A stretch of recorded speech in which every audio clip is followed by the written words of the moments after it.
if you want to excel, right? You want to just kind of float and bounce and protect 12 families a month, sure. Right. You want to get to 40, 50, 60 and be a 100. Highly tuned machine, 100. How many times have you done 100 a month? Oh man, multiple times now, probably like right around 4, 5. Bananas.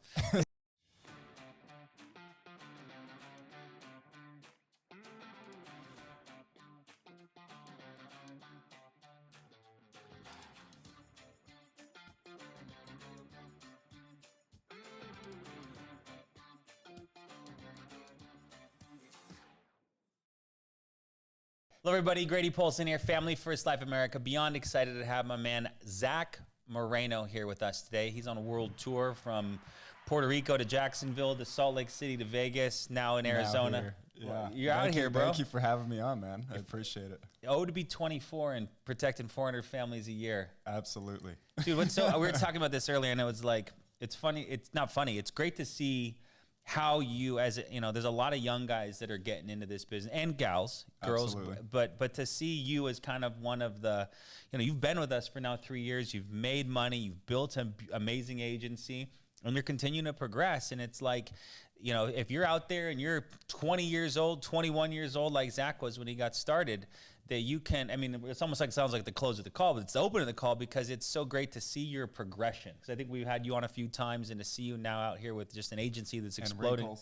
And wrinkles. I wasn't going to say it. I said that in private, but yeah, I was like, dude, it's great. You've aged. This business has worn you. It is. It's worn you. So it's wonderful to have Zack here. I wanted to get him on. Zack is a virtual sales assassin, if you will, from knocking down objections and helping families get protected.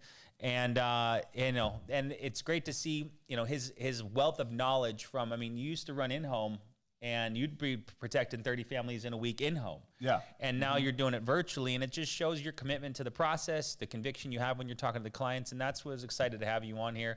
Absolutely. Share some life updates on how your business is progressing, and also to give us those specific word tracks. So if you're watching this, next 20 minutes or so are going to be very valuable if you're trying to get better at selling insurance in a virtual platform. So without further ado, Zack. Thank you, man, again, for having me on. Great to have you here, bro. Appreciate it. It's crazy to see, like you just said, coming from start to finish. Well, we're still going, but yeah, start to now. Start to now. Just how the journey has been from, not really feeling like I was the best at this game to now feeling like I'm confident to teach others to do it. Right. Yeah. And I think that at the beginning, there was a lot of lack points, and these lack points were things that I had to fix and really just try to mature on and get better at day in and day out, that now have been able to put me in a position that I honestly would never have imagined. So, there's a couple things that I always hit on these. I'm sure you've seen that in previous videos, but a couple things that I just really wanted to hit on for, an agent that's getting started, or maybe you're seasoned and you just feel like you're not quite where you want to be. These are the things that have set my business apart from where I started, right? And the first things first, I know everyone talks about it, but mindset, right? Like mindset, you got to, because I think it's the most important part of the entire thing. So I really like to kind of cut that word in half and put it, mindset, setting your mind on an intention that you want to see through, right? So the things that I really like to push on are first, like something that I was really undisciplined about was my own word, right? So I'd say, hey, I'm going to do this, and I wouldn't show up for myself. Hey, I'm going to show up to even the small things, right? A friend would have a birthday, and I'd say, yeah, I'm coming, and then I wouldn't, right? These are the things that I realized, though, that throughout the process of meeting people like Grady and Sean and all these individuals in business, they stick to their word. So I realized that I need to be better at it. So really what I call it is word is law. So anytime that I say I'm going to do something, I have to follow through. And it's down to the smallest thing to the biggest thing. Now, the reason being is because the more you get good at sticking to your word, the more likely you're going to say something and you'll always get it done. And you there's a sense of confidence that comes from it. So like if you set a goal, for example, you're going to hit it because you spoke it into existence, basically, right? But that doesn't come if you're always lying to yourself, always saying I'm going to do something and not show up. So that's first thing first, is word is law. Second is setting goals I really lacked on. Like my goals were, dude, I didn't have any kind of intention at the beginning. Nothing was really set up. So I know it's kind of a small thing, but make sure you have, you know, points that you want to be hitting. Daily goal, weekly goal, monthly goal, whatever it is. What are a couple of daily goals you have? My daily goal is 1 family protected a day. If I can do that, there's 30 days in a month. There's no way in hell I'm not going to protect 30 families that month. What about physically? Physically, honestly, I like to just make sure I hit the gym every morning. Hit the gym? Is there a special diet or anything? Do you like kale? I say that in joking because the wheatgrass shots are pretty nasty. But like, do you have any sort of special, like, I eat this and it kind of gets me feeling good. I don't eat this before then because I feel too lethargic. Like, do you have any like specific things that for the guys out there? These are actually good because cold pizza for breakfast isn't going to set you up for like, exactly. It's the little things, right? So like, this is something that I did have to change was my diet. And honestly, working out was not big for me. So now I've just basically set myself up from the morning to the end of the day with a good day in mind with intention, right? So my first thing is I just get up. I actually meditate. I don't know how many of you do, but I am big into it. It has actually changed my life. How long? I do 24 minutes because there's 24 hours in a day. So as long as I hit my 24 minutes, I'm good. From there, I go ahead and do a cold shower. And then I've got, you know, healthy. When I say healthy, it's like every day is pretty repetitive. I got yogurt with walnuts, every type of nut you can think of. And then lunch is just like salad and some meat. I actually started eating meat again. I was vegetarian for a moment. And then, you know, same thing at night. It's like a potato and some meat and salad. It's very basic, but I make sure it's organic, consistent, and it's good for me. And I'm not going to, you know, feel like crap throughout the day. You get tuned to it, right? Like, you know that if you eat too much or if you didn't eat enough of it, though, you start to now, I don't feel as good. I can tell I didn't eat as much. Or if you eat something outside of that, not that you like become addicted to these products, but you become, I tuned myself to feel good at this. And that's the thing that highly successful people do is they get very succinct about their process, right? Steve Jobs and the successful guys, they wear the black turtleneck and the New Balance and the jeans, right? The simple things that they can just rely on, so that way that the other decisions they have need to make, which is their business and the production, going out there and protecting families, aren't distracted by, well, I got lunch with my buddy and I got to go meet this person. I got to do that. And I need to cook this. And like, you can only make so many decisions throughout the day. Exactly. So that's really cool to see that, you know, for you guys that are out there, get on some sort of if you want to excel, right? You want to just kind of float and bounce and protect 12 families a month. Sure. You want to get to 40, 50, 60 and be a highly tuned machine. 100. How many times have you done 100 a month? Oh man. Multiple times now, probably like right around 4, 5. Bananas. But in that is like, you have to then get the small things that are important. Food's important, absolutely, but it shouldn't be this like event every day. It should just be part of your day. Like, well, and I just believe, honestly, you know, energy does exchange, and you are what you eat. So if you're eating, you know, something that's junk, you're gonna feel like junk. You know what I mean? Like, you really do become what you're kind of day in and day out eating, in my opinion. So true. So I do agree with you on that. Awesome, bro. Another thing, and this kind of already goes along with it, that we were just talking about, is not just making action. So like, I've seen a lot of people that just make action, right? So it's like the 12 families a month type of thing. That's the action, right? Like, just kind of going through the motions. There's no real intent behind it.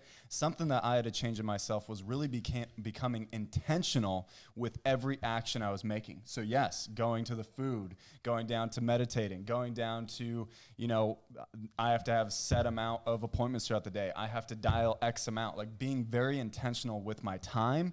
And being intentional with the action that I'm going through to get me to the goal that I want to get to. So that thing is huge. Now, obviously, honestly, Grady, you know, you probably talk a lot about it, but leads, right? Sure. I get asked this question all the time. My lead sources really are pretty much anything that's going to get me the most volume as I possibly can, week in, week out, right? Okay. So I got mortgage protection. Not gonna lie there. I think it's a great thing to have in the mix. I've got final expense leads, and then I also run internet leads as well. I mean, I literally run everything I possibly can, okay? I think a lot of people, like, you know, blame lead flow, and it's easy to make blame on certain things, like, oh, they must be doing this, they must be doing that. At the end of the day, I look at leads as a foot in the door. Yeah. And the reason I look at that is because I used to do like things like cable. solar, all this stuff. And at the end of the day, what I noticed was that if I was running appointments, right, it didn't matter how it was beforehand, but if I got into the home, everything changed, because now, or if on the phone or on Zoom, whatever, if it was a set time that I'm sitting with them, everything changed, because now it's hard for them to say no because I'm already there, right? And then if it's final expense lead, I might still be selling a mortgage protection because I find a gap in that part of their, I guess you could say, insurance needs, right? So that's something that I'm big on, is just making sure that as long as I got the volume, I'll make the rest happen. So I usually have about 100 leads a week. That's like my that's like my hit point. The other thing I wanted to talk about was schedule. My schedule is really, I still stick to, it has changed a little bit. I was doing just Monday, Thursday dial days only. Now I'm actually dialing pretty much every day. Okay. Because I am doing a lot more over the phone and on Zoom. How many you start each day? Typically I'll start at 7:30 every day with leads, getting everything ready. I got everything out. And then I'm starting my first dial actually though at 8 a.m. Cool. So 8 a.m. is my set time, and I'm a big, start one to call finish closer type guy. Yep, one call close. But if they can't close, then I'm setting an appointment. That's just the way I'm doing it now. And it is something that, throughout my process every single day, I just want to make sure that it's start to finish, I'm getting that one family. That's all I have in mind. And I think the easiest way to make this business work for you is when you simplify, almost overly simplify everything you're doing. Because when I see a lot of new agents come in, it's really simple because they know nothing at the beginning, and then they try and overcomplicate it. They start struggling, and then they almost have to come back to being simple again, right? Yeah. So that's something that, my system, everything is very, very, very simple. Now, obviously, this is getting to the good stuff that I know everyone wants to hear is, script. Like, what are you kind of saying to every single person? What are you doing to get them to actually, sit maybe over the phone or on Zoom or whatever it may be? Again, I am call to close, so I try to close from start to finish, and then I'll set appointments. And if I have to do in person, by the way, I'm not afraid of it. Like, I think some people have gotten stuck. Exactly. I think people got too stuck in like only doing one way, and I'm big into being good at all of it. Right? Protect every family. Resolve every lead. Exactly. Not everyone can do it over the phone. Like, correct. You're going to have to sit with some appointments still, in my opinion. Obviously, I've got the numbers to back it, so I'm not afraid to say that you really should be sitting with every single family. If, in person, phone, whatever you got to do, you got to get it done. But the way I set it up, now, Grady, when I'm calling a client, they've already filled out a lead, right? Okay. I'm like, hey, so-and-so. I always, ask for their name. Hey, John, or you're Grady. Hey, Grady. Yes. Hey, Grady, this is Zach with the Mortgage Protection Department, just reaching out in regards to that request you had sent in into my office. I see your date of birth as this. Is that correct? Correct. Okay, great. So obviously, my job is just to get this information out to you. If you choose to do something, great. If not, no big deal. But if you could, go ahead and grab a pen and paper. Let me know when you're ready. What was this for again? This is in regards to mortgage protection. It's a form that you or your spouse may have filled out. But my job, again, is just to get the information out. If you choose to do it, great. If not, no big deal. It takes about 10, 15 minutes to get this information to you. Basically, it's just going to make sure that if something happens to you, it pays off the loan. Now, we're not interested. Hey, honestly, Grady, I'm glad you say that, because I'm honestly not even interested either. I'm just the field underwriter manager in the area. My job is just to get the information to you. You choose to do it, again, great. If not, no big deal. But like I said, go ahead and grab a pen and paper. Let me know when you're ready. Okay. What a push there. All right. So with that, real quick, before I even get started, I just want to explain a little bit more about me. Okay. So I'm going to send you a picture of my license, and then also a picture of the State Department website that has my license affiliated with it as well. So you're going to see my driver's license. Did you get that? I see it, yeah. Okay, perfect. And then also you've got my license on the State Department website. Do you see that? Yeah. Okay. So the address on both, obviously the ID and the State Department website, line up. The reason I'm showing you this is just because, as you know, Grady, it's not your first time getting insurance.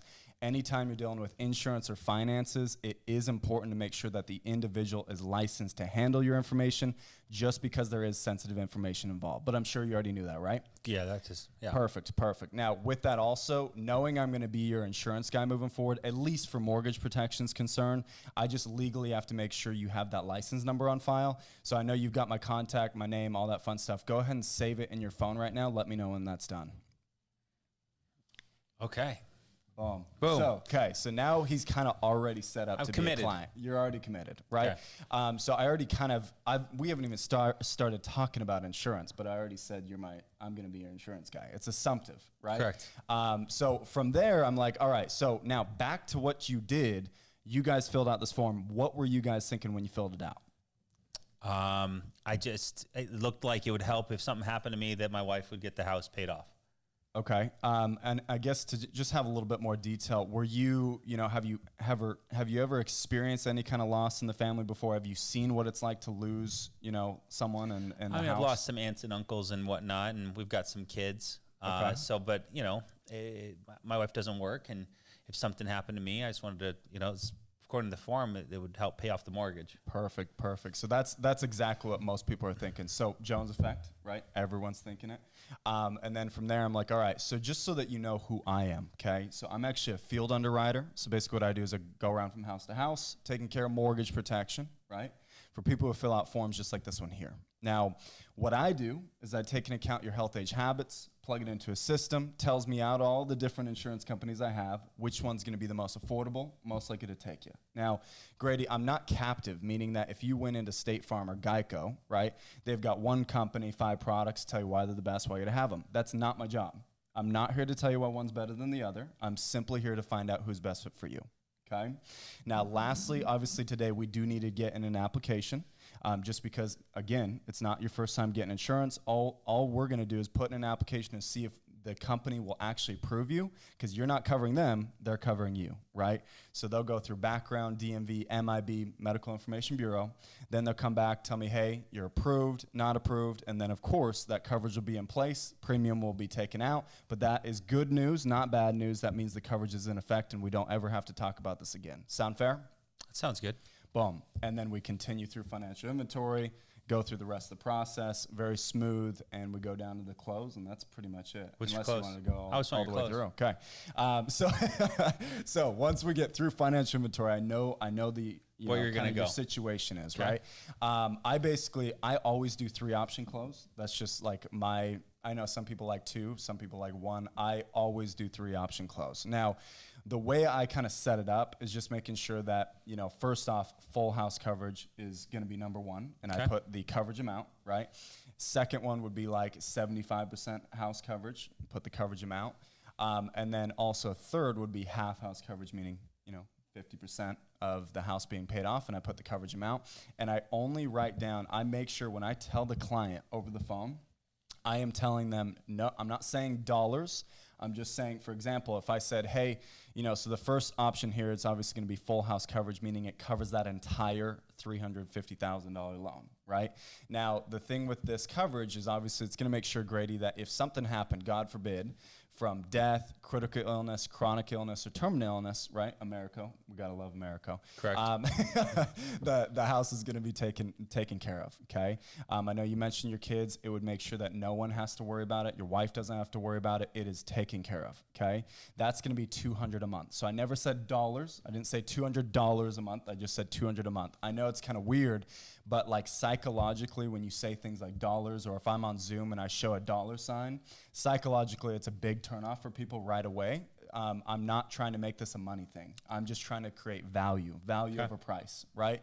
So $200 a month, and then I've got, like I said, 75% house coverage. That's going to be X, let's say $150 a month, and then half house coverage, 50% of that loan is going to be $100 a month, okay? Now, like I said, dude. I'm just the field underwriter, okay? So basically, I figure out of these options, of course, we're going to put in an application, see if we can get you approved. That way we don't have to worry about this. So out of these options for application purposes and, of course, to put that coverage into effect, where do you feel like you'd be? Probably the middle one. Middle 75. one? 75 right in the middle? Yeah. Perfect. Okay, so we'll go ahead and put that in. What was your first name? How'd you spell it again? Grady? Grady. Okay, perfect. So I just want, even though that was the dumbest question in the world, I just want to get the movement happening, right? So of course I know how to spell his name, but I'm asking, hey, how'd you spell that? Because it gets him talking, and once we're talking, we're moving, and movement cures all, right? So it's just momentum and keeping it going. From there, set up the application. At the end, of course, make sure that he feels a part of it, right? I'll add one thing. You only get cancellations when there's no value involved and all you pitched was numbers, and you only get cancellations when they don't trust you, okay? Those are the two things that are going to create basically something that could, of course, become a cancellation later. So my big thing is drawing value back one more time, okay? So I already talked about value once, but now I'm going to say, hey, Grady, obviously, you know, we got this put into place, at least as soon as we get that approved, which should be in the next 1 to 2 business days. Obviously, that'll put the coverage into effect. But with that being said, I just want to actually ask you real quick, how's it feel to get this done? Feels pretty good. Does it feel good? Feels pretty good. Yeah, it feels good. Been thinking about it for a while. Yeah, you know, I love my wife. I just want to make sure she's taken care of. God forbid something happened to me. Perfect. And Beth, obviously, she should have been there, by the way, on this phone call. And Beth, how do you feel too? I draw her into it too. Okay, feels great, awesome. So with that, that's what most people are thinking. And then I just draw out, hey, I'm going to be your insurance guy moving forward. If anything happens financially, please let me know, because the worst thing we can do, get rid of a policy that obviously you've been thinking about getting to make sure your family's protected. So if financially something happens, please let me know. I deal with it all the time. We can always make adjustments, okay? Lastly, if you need a bigger program down the road, just let me know. Again, we can always increase this. Maybe you move, something like that happens, we can always increase it. But honestly, Grady, if you can just promise to keep me in the loop, I can definitely promise this will be there for you and do what it's supposed to do. Sound fair? That sounds fair. Awesome. All right, and then close, done. Bro, spectacular. So anything you do after the sale, email, thank you card, any sort of synopsis, text, yeah. What do you do? So I like to personally do emails. I mean, Good. Keeping it simple. I used to do thank you cards. I just don't really see any difference between a thank you card and email, in my opinion. So I just send out emails. Usually it's like 1 to 2 days later. Hey, you know, just reminding them one more time. Hey, congrats on, you know, protecting your family. Looks like policy's obviously fully approved. With that being said, like I said, I am your insurance guy moving forward. If you need me, call me. Here's my phone number and everything below. But I'm happy to help at any time, and I'm here for you moving forward. I mean, it's really just simple, but it's a touch point. Yeah, exactly. Because some of these guys, they don't do anything, and then they or they do a text, and that's it. And I'm a thank you card guy. I'm just a tactile guy. Yeah. If you don't see a difference, that's fine. But it's doing some, in my opinion, which is got a lot of data to give it an opinion. Right. The more touch points, you know, not nuisance, but the more positive touch points post sale, just it makes the client feel more comfortable and also solidifies your position when if the agent, or not the agent, I'm sorry, the client may have filled out more than one form or more than one lead card, other people may be calling or maybe trying to reach out and saying they're your manager or saying that they're, you know, have other rates. And I mean, same lines that we use to try to move into policies and see if we can put the client in a better position. Nothing, can't begrudge them for playing by the same rules. Right. But if you've set yourself up where good conversations, build rapport, text, added the phone number to the phone, email, those additional touch points, and the sooner you can get staff to help solidify as a new agent out there your position to be a broker with a staff, it's just going to elevate your business practice, which then builds more trust, and then clients just go, I don't want to go through it again with whoever's reaching out to me now. Absolutely. I had a real good relationship. I got to with run Zack. this by Zack. That type of thing. Zack's my guy. I've been taken care of. So, and I want to add to that because you bring up a good point. Is touch points, right? I always tell people that when they're getting started into sales, you need as many touch points as you can get. Okay, so that means does that make sense? Questions. Those are tie-ins, right? Okay. Tie-downs. Things like the email at the end. All that type of stuff is just tie-downs to the sell. Okay, because the way I look at it is like if I'm a mountain climber, right, and I'm climbing this rock, well, if I keep climbing and don't hook in, right, well, what's going to happen if I make it 100 feet and my last hook was 50 feet down? Ouch. you're gonna die. You're right? gonna die. Yeah, you're gonna die. Sell is done, right? Sale is done. So if someone hits you with an objection right there, or if they don't feel, tied into the thing, right? Well, it's gonna fall way down, and now you have all this ground to make up. So instead, if you have all these tie visual downs, analogy, right? bro. If you have all these tie downs throughout, and I'm hooking in all the way to the top, well, guess what? I only fall 5 feet. I can come right back from that. Does that make sense? Yeah. Does that make sense? Is that comfortable Does for that you? make sense? Does that make sense? Are you How's that comfortable with feel? it? Yep. Yes. This is what most people do. You Yep. call it the Jones effect. I Jones thought it was the herd effect. I call it Jones effect. I like Everyone wants to do what the Joneses are doing. I like man. that better, the Joneses. So, all right, Zach, you are kind of leaderboards on both sides, from a producer and a manager. Any final advice? You got some new agents out there that are excited to follow in your footsteps? Honestly, the biggest piece of advice I can give is become extremely disciplined as fast as you can get. The reason I say that is just because anytime you are not disciplined, the best way I can put it is how you do one thing is how you do everything, right? So if I'm not disciplined with, my schedule, for example, then everything else falls. If I'm not disciplined with my lead flow, everything else falls, right? Just reflect out what you want to receive, and you'll get it done. I love it, bro. Well, dude, thank you for swinging by. Of course, man. Keep traveling. Keep going out there. Protected families. Pretty cool life you're living, huh? Dude, absolutely. Couldn't have imagined it. I love it. All right, brother. New agents, we'll see you on the next one. Bye for now.